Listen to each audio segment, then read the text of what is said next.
Hello everyone, welcome back. Yesterday in our video we already started the poem Cherry Tree, and this poem is written by the famous poet Ruskin Bond. And in this Cherry Tree the poet is just talking about his experience when first time he planted the cherry seeds, and at first he just once he watered the plant and then after he just forgot, and it took near about 8 years to grow as a plant of that seeds. और यहाँ पर हमने देखा कि 8 साल होते हैं and then after बहुत सारे कुछ ऐसे होते हैं कि सीजन्स आते हैं, जैसे मानसून सीजन है, जैसे मैं यहाँ पर मेंशन किए हैं season, that is the May of month also. And in this May of month what's happen, the poet is talking about कि there was the means what we can say, that there was a very that such kind of a weather over there that it was impossible by saying that it should be bloom और it would be grown in that weather. शायद से उसको देखकर ऐसे लग रहा था कि ये जो समर सीजन है वहाँ पर शायद से जो समर सीजन यहाँ पर ड्राई होता है लीव्स, शायद से ऐसे इसमें ये जो चेरी ट्री है वो शायद से सर्वाइव नहीं कर पाएगी. और बाद में हमने ये भी देखा कि यहाँ पर जो है एक ऐसे लगता है जैसे यहाँ पर पोइट ने बताया कि एक बार उन्होंने सिर्फ उसको प्लांट को वाटर किया, देन आफ्टर ही फॉरवर्ड, लेकिन उन्होंने ये भी कहा कि नेचर अपना काम बराबर करता है. अगर हम ह्यूमन बीइंग्स भी कहीं ना कहीं किसी चीज़ को भूल जाते हैं, नेचर को अगर हम इग्नोर करते थे, लेकिन कहीं ना कहीं नेचर अपना काम करता है. और वही बात हमें पोइट यहाँ पर बता रहे कि उन्होंने एक ही बार उस प्लांट को पानी दिया था, वाटर दिया था, देन आफ्टर ही फॉरगॉट. लेकिन सीज़न के हिसाब से जैसे जैसे सीजन्स आते गए, जैसे जैसे सीज़न चेंज होते गए हैं, उस सीजन्स में उसको मतलब नेचर ने उसको जो था उसको प्रोवाइड किया, बिस्टो किया, हम उसको जिसको कहते हैं. और यहाँ पर वो कह रहे हैं कि यहाँ पर मतलब वहाँ पर गोट्स आई थी जिन्होंने वहाँ पर जो लीव्स थी वो खा गए, जो ग्रास कटर्स थे, जो स्काइथ होता है मतलब घास काटने के लिए, उसकी वजह से शायद कुछ जो पत्ते थे वो भी स्प्लिट हुए थे. लेकिन कहीं और जो मानसून था और शायद से मानसून की वजह से पूरा प्लांट डैमेज होने वाले थे, लेकिन फिर भी कहीं ना कहीं ये प्लांट सर्वाइव कर रहा था वहाँ पर. और यहाँ पर देखा कि फिर जैसे लाइट है, एयर है और सन है, यहाँ पर ऐसे कहा जाए कि जो टाइम और जो रेन है शायद से इन्होंने जो जैसे कहते हैं कि वक्त के साथ साथ सब कुछ बदल जाता है, वैसे ही इट टुक्स अ टाइम. और जैसे वक्त means in the duration in that period, हम इसको in the course of time ऐसे हुआ कि जैसे जैसे वक्त बीता गया ये जो प्लांट था, ये जो चेरी सीड था, उसका प्लांट बनता गया वहाँ पर. और कहीं ना कहीं it is just a miracle यहाँ पर बताया गया है. अब पोइट ये कह रहे कि कुछ वो for some time just went to Kashmir, कुछ दिनों के लिए वो कश्मीर में गए थे, लेकिन जैसे वो कश्मीर से वापस आए तो उनको क्या दिखा वहाँ पर, उनको वो देखा जैसे वहाँ पर चेरी ट्रीज थी. चेरी ट्रीज कैसी थी वो देखे कि चेरी ट्रीज किसी richer in the sense it was just growing very well, that's why it is called richer. और उसके बाद वो कहते हैं कि वो जो था, मैं अपने मतलब जैसे मैं घर में गया, जो मेरा डोर था, जो मेरा दरवाज़ा था, मैं वहाँ पर खड़ा रहा और मैं देख रहा था कि ये जो चेरी ट्री जिसको शायद से मैं भूल गया था, वो चेरी ट्री किस तरीके से बढ़ रहा है, किस तरीके से वो ग्रो हो रहा है. अब वहाँ पर हम बाद में हम लोग देखेंगे यहाँ से. Last video we have seen up to this one cherry. I am just repeating one कि पोएट कहते कि वो कश्मीर गए थे, came back thinner rather poor. अब वो कहते हैं कि मैं वहाँ से कैसे हमें थिनर था, थिनर इन से मैं दुबला पतला हुआ, शायद से मैं बहुत गरीब जैसा दिख रहा था, but richer by a cherry tree at my door. लेकिन जो मेरे डोर के पास जो मैंने चेरी ट्री देखी, वो चेरी ट्री देखने के बाद आई फेल्ट रिचर, मुझे बहुत अच्छा फील हुआ. अब यहाँ पर देखो, पुअर और रिचर ये दो अपोजिट वर्ड्स है, ठीक है.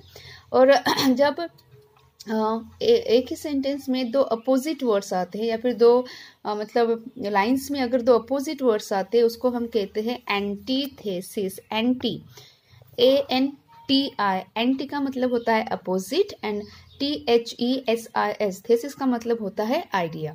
तो ये जो है पुअर और रिचर, ये दो अपोजिट वर्ड्स है, इसलिए फिगर ऑफ स्पीच है antithesis. 6 feet high my own dark cherry and I could scarcely believe it a berry. अब वो कहते हैं देखो कि 6 feet high my own dark cherry, वो कहते हैं कि वो जो चेरी ट्री थी उसकी हाइट कितनी थी, 6 फीट तक थी, वो 6 फीट तक बड़ा हुआ था. And I could scarcely believe it a berry, वो कहते कि शायद से मेरा विश्वास से नहीं हुआ, it was just unbelievable thing for me. Poet कह रहे कि शायद से ये मेरे लिए अविश्वसनीय था, शायद से मैं इसको ट्रस्ट नहीं कर पा था, क्योंकि मैं देख रहा था क्या कि वो जो चेरी ट्रीज थी वहाँ पर क्या लगा था, बेरी लगे थे। बेरीज में जो छोटे छोटे बेर टाइप के होते हैं जैसे हम लोग खाते हैं, दैट इज कॉल्ड बेरीज, वो वैसे लगे थे। ripened and dwelled in the sun, hung from a branch just one. And how was that berry, वो बेरी कैसा था, राइपन इन द सेंस पका हुआ था, and jewelled in the sun, ऐसे लग रहा था कि जो सूरज था शायद से मीन्स ही जस्ट यहाँ पर वो कह रहे कि he just imagining all the things, वो जो पेड़ था चेरी ट्री का, वो जो था जो 6 फीट तक वो बड़ा हुआ था, 6 फीट तक इसकी हाइट थी उस चेरी ट्री की। पोएट कह रहे हैं कि वहां पर जो मैंने एक बेरी देखा, एक बेरी से एक ही था वहां पर, एक जो मैंने वहां पर फ्रूट देखा लगा हुआ है, जो छोटी सी चेरी वहां पर लगी थी उसको बेरी कहा गया है। वो कहते कि वो राइपन्ड हुआ था, वो पका था, और जैसे मुझे लग रहा था जैसे सूरज में जैसे कोई एक होता है ज्वेल होता है, मतलब एक जो प्रेशियस स्टोन होता है जैसे चमकता है, या फिर जैसे एकदम से प्रेशियस स्टोन होता है, कहीं ना कहीं पोएट के लिए वो जो छोटी सी बेरी लगी थी, जो छोटा सा चेरी लगा था उस चेरी ट्री पर, कहीं ना कहीं राइट कर लिए बहुत ही जैसे ज्वेल इन द सेंस जैसे हमारे लिए ज्वेलरी इंपॉर्टेंट होती है, वैसे ही यहाँ पर पोएट को वो जो छोटा सा चेरी था उसको बहुत प्रेशियस लगता है, बिकॉज उन्होंने खुद के हाथ से वो चेरी सीड्स प्लांट किए थे, हमने स्टार्टिंग में देखा था इस पोएम के। और कहीं ना कहीं अब राइटर ने पहले ही कहा कि उन्होंने उसकी ज़्यादा केयर नहीं की थी, लेकिन फिर भी नेचर ने अपना काम किया और शायद से वो cherry tree as a plant में उसका ट्रांसफॉर्मेशन हो गया। It took near about 8 years, 8 साल के बाद ऐसे हुआ था कि उनको देखा कि वो कश्मीर से लौट कर आए थे, उन्होंने देखा कि वो जो चेरी ट्री था उसको छोटा सा चेरी लगा हुआ है, दैट इज कॉल्ड बेरी, और वो पका हुआ था, और उसको और वो जो बेरी था, एक ही जो वहां पर बेरी लगा था, वो कहीं ना कहीं और पोएट के लिए बहुत ज़्यादा इंपॉर्टेंट था। जैसे हमारे लिए ज्वेलरीज इंपॉर्टेंट होती है लेडीज़ के लिए वगैरह, वैसे कहीं ना कहीं पोएट के लिए वो छोटा सा जो राइपन पका हुआ बेरी था, that is called cherry also, छोटा सा, वो कहीं ना कहीं पोएट के लिए बहुत ज़्यादा इंपॉर्टेंट, बहुत ज़्यादा प्रेशियस था, बहुत ज़्यादा मूल्यवान था। Hung from a branch just one, और वो जो चेरी था छोटा सा, दैट इज कॉल्ड बेरी, वो कहाँ पर लगा था, एक जो छोटी सी ब्रांच थी वहां पर, ठीक है, वहां पर वो हंग इन द सेंस वहां पर वो लटका हुआ था छोटा सा। And next year there was blossom small pink fragile quick to fall and the merest spread the slippiest breeze। अब देखो यहाँ पर पोएट क्या कह रहे हैं, and next year there were blossom small, फिर दूसरे साल क्या हुआ, मतलब फर्स्ट ईयर तो उन्होंने जब देखी, पहले साल तो वहां पर सिर्फ छोटा सा बेरी लगा था, लेकिन जो दूसरे साल क्या हुआ, वहां पर बहुत सारे छोटे छोटे पिंक कलर के, फ्रेजाइल इन द सेंस, जैसे फ्रेजाइल मतलब बहुत ही डेलिकेट नाजुक, और क्विक टू फॉल मतलब जल्दी गिर रहे हैं, ऐसे वहां पर बेरीज लगे थे, दैट इज कॉल्ड चेरी। अब जो चेरीज होते हैं वो पिंकिश कलर के होते हैं, बहुत ही डेलिकेट होते हैं, बहुत ही नाजुक होते हैं, कि अगर मतलब थोड़ा सा भी ऐसे जैसे अगर स्ट्रॉन्ग विंड आया, फिर थोड़ा सा भी तूफान है, अगर जोर से हवा चली तो गिर जाते हैं। इसलिए यहाँ पर पोएट ने कहा है कि नेक्स्ट ईयर उन्होंने क्या देखा, देयर वर ब्लॉसम स्मॉल, वहां पर छोटे छोटे स्मॉल्स क्या लगे होते हैं, बेरीज, जिनका कलर क्या था पिंक।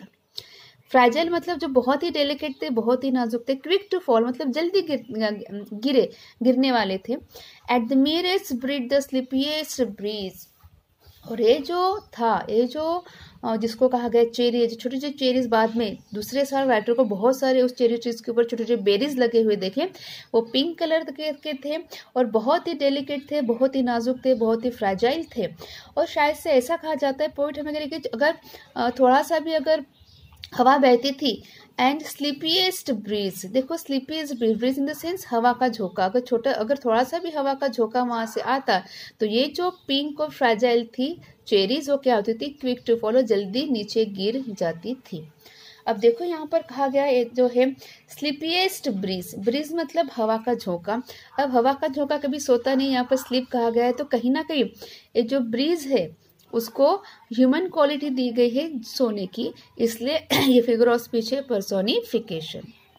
अब मैं थोड़ा सा आपको बता दूं, पर्सोनिफिकेशन इसका मतलब है, फिगर ऑफ स्पीच है, इसका मतलब है कि जो नॉन लिविंग थिंग्स हैं, जो नॉन लिविंग थिंग्स है, जो इनएनिमेट ऑब्जेक्ट्स है, मतलब जिन पे जान नहीं होती है, हम ऐसे चीज़ों को हम लोग ह्यूमन क्वालिटीज़ देते हैं। जैसे हम ह्यूमन क्वालिटीज़ क्या होते हैं, हम लोग सोते हैं, रोते हैं, जागते हैं, उठते हैं, बैठते हैं, ठीक है, ये सारी जो ह्यूमन, हम लोग सांस लेते हैं, हम लोग हंसते हैं, ये हमारी क्या है, हमारी क्वालिटीज़ है, हमारी ह्यूमन क्वालिटीज़ है।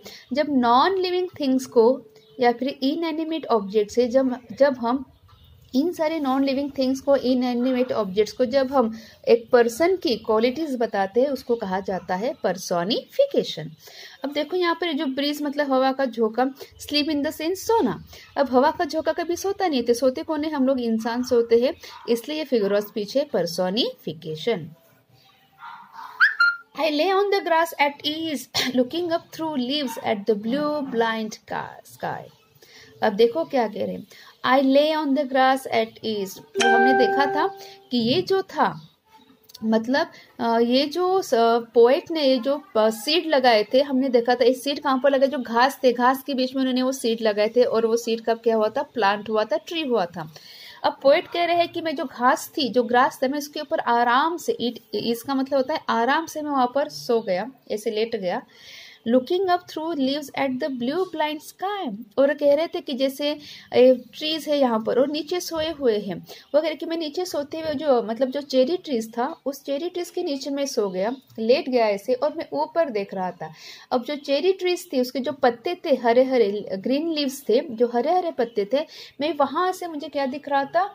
वहां से मुझे दिख रहा था ब्लू स्काई, वहां से मुझे बादल दिख रहे थे, ब्लू स्काई दिख रहा था। But it is called blind sky.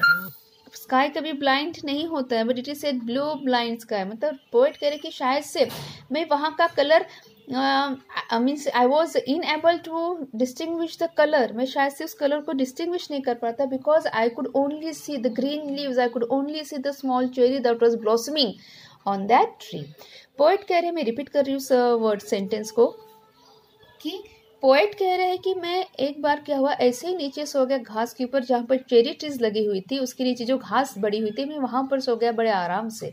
और जब मैं वहां पर लेटा, जब मैं ऐसे सो गया, मेरी आंखें खुली थी और मैं उस जो चेरी ट्रीज के, जो मेरे ऊपर जो चेरी ट्रीज के ब्रांचेस फैले हुए थे ऊपर जो थे, मैं वहां से देख रहा था। तो शायद से कहीं ना कहीं मुझे ब्लू स्काई मुझे ब्लाइंड की तरह दिख रहा था, मतलब I couldn't identify the colour, क्योंकि मुझे सिर्फ कलर्स दिख रहे थे उस चेरी ट्रीज के जो ग्रीन लीव्स थे वहां पर। At the finches at they flew. और वो कह रहे कि क्या? At the finches as they flew. Finches का मतलब होता है कि ऐसे बर्ड्स जो क्या खाते हैं? सीड्स खाते हैं, जो बीज खाते हैं किसी भी फ्रूट्स के अंदर या कुछ भी, जो जैसे, हाँ अगर मैं एक सिंपल वे में कहूँ, अगर वो प्लांट है वहां पर छोटा सा भी फ्रूट लगता है, ठीक है, तो उसको खाने वाले जो बर्ड्स होते हैं दैट इज कॉल्ड फिंचेस। अब पोएट कह रहे कि जैसे मैं वहां पर ऐसे लेटा हुआ था घास के ऊपर, मैंने क्या देखा कि वहां पर कुछ फिंचेस थे। यहाँ पर मैंने मीनिंग लिखा हुआ है a seed eating song bird. ऐसे कुछ बर्ड्स है जो सॉन्ग इन द सेंस जैसे चर्पिंग करते हैं, वहाँ पर चर्पिंग करते हैं, और वो क्या खाते हैं? सीड्स खाते हैं, मतलब जो बीज होती है वो खाते हैं। वो कहते हैं कि मैंने देखा कि वो जो स्काई था वहाँ पर कौन उड़ रहे हैं, वहाँ पर वहाँ से ये जो फिंचेस है, फिंचेस मतलब जो सॉन्ग बर्ड है, जो गाना गाने वाले पक्षी है, और जो क्या खाते हैं? जो सीड्स मतलब बीज खाते हैं, उनको मैंने उड़ते हुए देखा। फ्लू का मतलब है उड़ना। And flitted through the dappled green. और मैंने क्या देखा? And flitted through the dappled green. और मैंने देखा कि वो क्या कर रहे थे? एकदम से फ्लिट मतलब एकदम से स्विफ्टली, बहुत ही स्पीडली वो क्या कर रहे थे? मूव इन द सेंस यहाँ वहाँ जा रहे थे, मूव हो रहे थे through the dappled green. डैपल्ड green का मतलब होता है राउंडेड पैचेस, मतलब वहां पर जो ग्रीन पैचेस थे, वहां पर जो एटमीस वी कैन से थे, वहां पर जो ब्रांचेस थे, वहां पर जहां पर छोटे छोटे वहां पर चेरीज लगे हुए थे, ये जो फिंचेस थे, ये जो बर्ड्स थे, वो वहां से क्या कर रहे थे? वो सीड्स खाने के लिए उस पेड़ पर बैठे हुए थे, और वो यहाँ से वहां मतलब इस ब्रांच से उस ब्रांच पर वहां पर वो जा रहे थे, मूव हो रहे थे। While bees in an ecstasy drank of nectar from each bloom and the sun sank. Now the poet says, while bees in an ecstasy drank of nectar from each bloom and the sun sank. अब poet कह रहे कि देखो बीज इन the sense जो मधुमक्खियां होती है, दैट इज कॉल्ड बीज।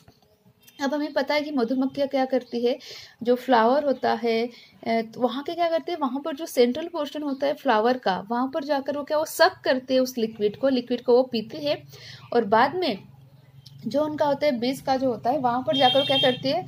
हनी कलेक्ट करती है। अब जो बीज भी यहाँ पर आए थे, मतलब मधुमक्खियाँ भी यहाँ पर आई थी, और बहुत ही एक्साइटिंग इन द सेंस, बहुत ही हैप्पीनेस के साथ, बहुत ही एंजॉयमेंट के साथ, बहुत ही खुशी के साथ वो क्या कर रही थी? वो जो यहाँ का नेक्टर था, मतलब जो स्वीट लिक्विड था, तो उसको ड्रैंक इन देन से उसको पी रही थी। From each Bloom in the sense जो जितने भी वहां पर लगे हुए थे स्वीट चेरी ट्रीज, जो छोटे छोटे थे, जो चेरी थी जो छोटे लगे हुए थे, वहां पर जाकर वो क्या कर रहे थे। अब देखो ब्लूम का मतलब क्या होता है कि जैसे एक पहले छोटा सा बीज लगता है, फिर उसका फ्लावर बनता है, दैट इज कॉल्ड यहाँ पर ब्लूम, वहां पर कहा गया है। तो यहाँ पर पोएट कहते हैं छोटा सा वहाँ पर जो फ्लावर टाइप लगा था, वहाँ पर जो ब्लूम हो रहे थे वहाँ पर चेरी ट्रीज, तो ये जो बीज आ रहे थे, बीज बहुत ही एंजॉयमेंट के साथ बहुत हैप्पीली क्या कर रहे थे, वो जो नेक्टर था, वो जो स्वीट लिक्विड था उसको पी रहे थे। And the sun sank swiftly and the stars turn in the sky. Now the sun sank swiftly मतलब अब सूरज बहुत ही जल्दी डूब रहा था, means it was an evening time and the stars turned in the sky। और अब सूरज डूब गया मतलब अभी क्या हुआ, दिन ढल गया था और अब क्या था, अब शाम हो गई थी।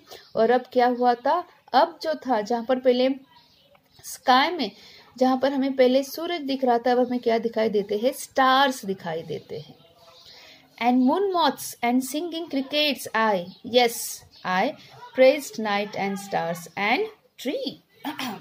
अब देखो पोएट यहाँ पर क्या कह रहे हैं। Now the poet says that and moon moths and singing crickets and I. Moon moths का मतलब होता है, जैसे मैंने यहाँ पर देखे एक छोटा सा एक ऐसे डायग्राम निकाला है। Moon moths it's a kind of an, जैसे बटरफ्लाई जैसा ही होता है, जैसे उसके ये होते हैं पूरा ग्रीनिश, बहुत ही ट्रांसपेरेंट होता है इसका ये पूरा this portion also. It is a kind of a bird, हम जिसको कह सकते हैं, जैसे एक होता है जैसे बटरफ्लाई होता है, वैसे ही ये मून मॉथ है। ठीक है, मून मॉथ ऐसे होता है, if you search it on Google वगैरह सॉरी, आपको पता चलेगा कि मून मॉथ क्या होता है। Moon moth it's a kind of we can say जैसे हम कहते हैं ग्रास ऊपर वगैरह होता है, जिसका ग्रास ऊपर का जैसे ग्रीन कलर होता है ना, इसका भी वैसे ही ट्रांसपेरेंट कलर होता है, उसका ऐसा शेप होता है, ऐसे यहाँ से ऐसे पूरा ग्रीन ट्रांसपेरेंट होता है बहुत ही, that is called moon moth.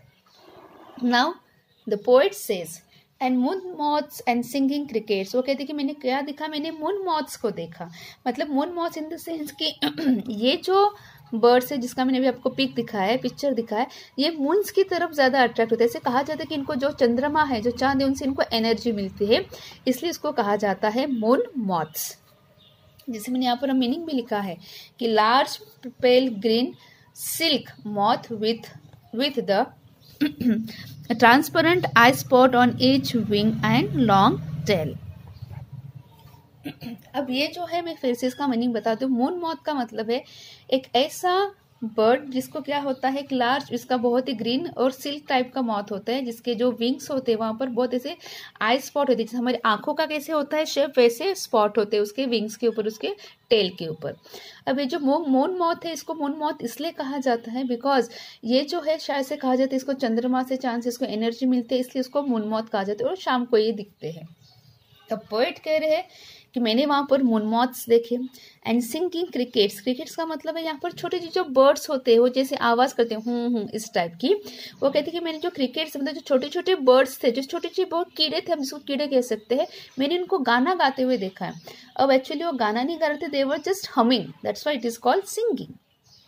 And I, yes I, वो कहते कि हाँ मैं भी वहाँ पर था। Praised night and stars and tree the small the cherry grown by me. और कह रहे थे कि मैंने मून मॉथ्स देखे वहाँ पर, मैंने छोटे जो कीड़े थे, जो उसको जो छोटे छोटे पक्षी भी हम उसको बोल सकते थे, वो उसको वहाँ पर गाना गाते हुए देखा था। और कहते कि हाँ मैं भी वहाँ पर था, I was also there and what I was doing. और पोएट बोले कि मैं वहाँ पर क्या कर रहा था, I was just praising the night and the stars and tree. वो कह रहे हैं कि मैं किसकी तारीफ कर रहा था, मैं उस रात की जहाँ पर रात में मुझे बहुत सारे ऐसे सितारे दिख रहे थे, जहाँ पर मुझे डिफरेंट टाइप्स के बर्ड्स और क्रिकेट्स मुझे वहाँ पर दिख रहे थे, एंड ट्री, और मुझे क्या दिख रहा था, मुझे स्टार्स दिख रहे थे, और मुझे जो पेड़ था चेरी ट्री वो दिख रहा था। That small the cherry tree grown by me. वो कहते हैं छोटा सा ट्री क्या हो रहा था, ग्रोन बाय मी, मतलब जहाँ पर था मेरे बाजू में खड़ा था वो बड़ा हुआ था। उस चेरी ट्री को मैं बहुत ही एस्टोनिश के साथ, मैं बहुत ही इमोशन के साथ, मैं बहुत ही हैप्पीली फीलिंग के साथ मैं उस चेरी ट्री को देख रहा था। So it is all about the poem. कहीं ना कहीं यहाँ पर पोएट हमें बता रहे हैं कि हमें किस तरीके से नेचर का केयर करना चाहिए, because if you care the nature, nature will give you all the precious things without any conditions.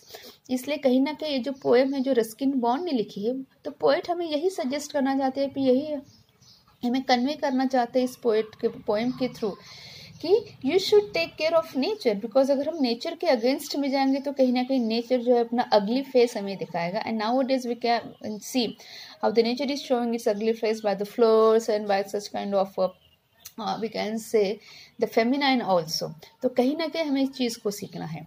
अगर मैं यहाँ पर फिगर ऑफ स्पीच की बात करूँ तो जस्ट सी कि यहाँ पर स्टार्टिंग से देखो 8 years have pass since I place में cherry seed in the grass. यहाँ पर देखो सिंस में स्टार्टिंग का एस और सीड में एस, ये दोनों क्या हो रहे हैं, यहाँ पर रिपीट आ रहे हैं, इसलिए उसको कहा जाता है एलिटरेशन। ALLITERATION। एलिटरेशन का मतलब होता है जब जो दो वर्ड्स होते हैं जहाँ पर जो फर्स्ट साउंड, हम इसको अल्फाबेट नहीं कहते, हमको साउंड कहते हैं। यहाँ पे सिंस सीड स ये जो साउंड रिपीट हो रहा है उसको कहा जाता है एलिटरेशन। नेक्स्ट लाइन में देखो and water did once and went to bed. यहाँ पर देखो एंड आया है और यहाँ पर क्या है, फिर से एंड, मतलब 2 बार एंड आया है। तो क्या हो रहा है, इसको रिपीट हो रहा है। रिपीट हो रहा है मतलब ये फिगर ऑफ स्पीच कौन सा है, रिपीटिशन। REPETITION। जब 2 वर्ड्स रिपीट होते हैं मतलब सेम वर्ड्स आते हैं दो, उसको कहा जाता है रिपीटिशन। नेक्स्ट वहां पर देखो and forgot but cherries have a way of grow though no one's caring very much of knowing. अब यहाँ पर देखो एंटीथेसिस है, एंटी क्लाइमैक्स है। एंटी क्लाइमैक्स का मतलब क्या होता है, जब कोई भी चीज़ सीक्वेंस वाइज नहीं दी जाती उसको कहते हैं एंटी क्लाइमैक्स। जैसे सिंपल वे में तो क्लाइमैक्स का मतलब क्या होता है कि बराबर से असेंडिंग ऑर्डर, कि पहले क्या हुआ, बाद में क्या हुआ, उसके बाद क्या हुआ, दैट इज कॉल्ड क्लाइमैक्स। लेकिन एंटी क्लाइमैक्स में क्या होता है कि it is on descending order, कि लास्ट में क्या हुआ, फिर उसके बाद क्या हुआ, फिर उसके बाद क्या हुआ। It is called anti climax. यहाँ पर देखो ग्रोइंग और नोइंग ये है, यहाँ पर ये 2 है, तो यहाँ पर मतलब सीक्वेंस यहाँ पर बराबर नहीं, इसलिए ये है एंटी क्लाइमैक्स। अब cherries have a way of growing. अब यहाँ पर देखो 2 फिगर ऑफ स्पीच, एक मैंने बताया ग्रोइंग एंड नोइंग, ये बराबर सीक्वेंस वाइज नहीं, इसलिए एंटी क्लाइमैक्स है। दूसरा है cherries have a way of growing, मतलब चेरीज का अपने एक तरीका है बढ़ने का, ग्रो होने का। ये शायद से कहीं ना कहीं ह्यूमन की क्वालिटीज दी है चेरीज को, इसलिए है पर्सोनिफिकेशन। मैंने पर्सोनिफिकेशन आपको पहले एक्सप्लेन किया है कि जब हम लोग इनएनिमेट थिंग्स को, नॉन लिविंग थिंग्स को जब हम अपनी ह्यूमन बीइंग्स की क्वालिटी देते हैं, that is called personification. Next just move on. And suddenly that somewhere near the end I found a tree had come to stay। अब यहाँ पर tree had come to stay ये दिया हुआ है। अब कभी पेड़ तो रहने के लिए नहीं आते, तो रहने के लिए कौन जाता है, इंसान। तो यहाँ पर क्या हुआ, ये जो ट्री है उसको किसकी क्वालिटी दी है, स्टे मतलब रहने की, मतलब ह्यूमन क्वालिटी दी है, इसलिए वो भी फिगर ऑफ स्पीच है, पर्सोनिफिकेशन। नेक्स्ट है it was very small 5 month child lost in the tall grass running wild। अब यहाँ पर देखो स्मॉल और टॉल, स्मॉल मतलब छोटा, टॉल मतलब बड़ा, ये क्या है, ये दोनों अपोजिट वर्ड्स है, इसलिए कौन सा फिगर ऑफ स्पीच है, एंटीथेसिस। अब यहाँ पर दिया है फिर से दूसरा एक है यहाँ पर कि टॉल ग्रास रनिंग। अब ग्रास कभी रनिंग नहीं होते, ठीक है, तो उसको ठीक है, ये भी क्या है, ये भी फिगर ऑफ स्पीच है, पर्सोनिफिकेशन। ठीक है, यहाँ पर 2-3 फिगर ऑफ स्पीच, उसको थोड़ा सा ध्यान में दे दो कि हम लोग रन कौन करते हैं, हम लोग इंसान दौड़ते हैं, क्या ग्रास कभी घास कभी दौड़ते हैं, नहीं। लेकिन घास को कौन सी क्वालिटी दी है, रनिंग की, मतलब रनिंग इन द सेंस हम जो ह्यूमन बीइंग्स से हम लोग दौड़ते हैं, तो कहीं ना कहीं यहाँ पर ह्यूमन बीइंग्स की क्वालिटी दी है इस नॉन लिविंग थिंग्स को, इस इनएनिमेट ऑब्जेक्ट्स को, जहाँ पर जान नहीं होती है, हम उसको क्या करते हैं, तो हम लोग इसको कंसिडर करते को इंसान की तरह कर रहा है, इसको बोलते हैं पर्सोनिफिकेशन। गोड्स, ठीक है। नेक्स्ट है, नेक्स्ट लाइन में देखिए लास्ट में, that is next spring I watch their new shoots grow the young tree struggle upward thrust. अब जो यंग ट्री है वो स्ट्रगल करता है क्या, नहीं, स्ट्रगल हम लोग इंसान करते हैं, इसलिए ये फिगर ऑफ स्पीच कौन सा है, पर्सोनिफिकेशन। ठीक है, So hope you understood this poem and figure of speech also. In our next video, we will see the next poem. Thank you.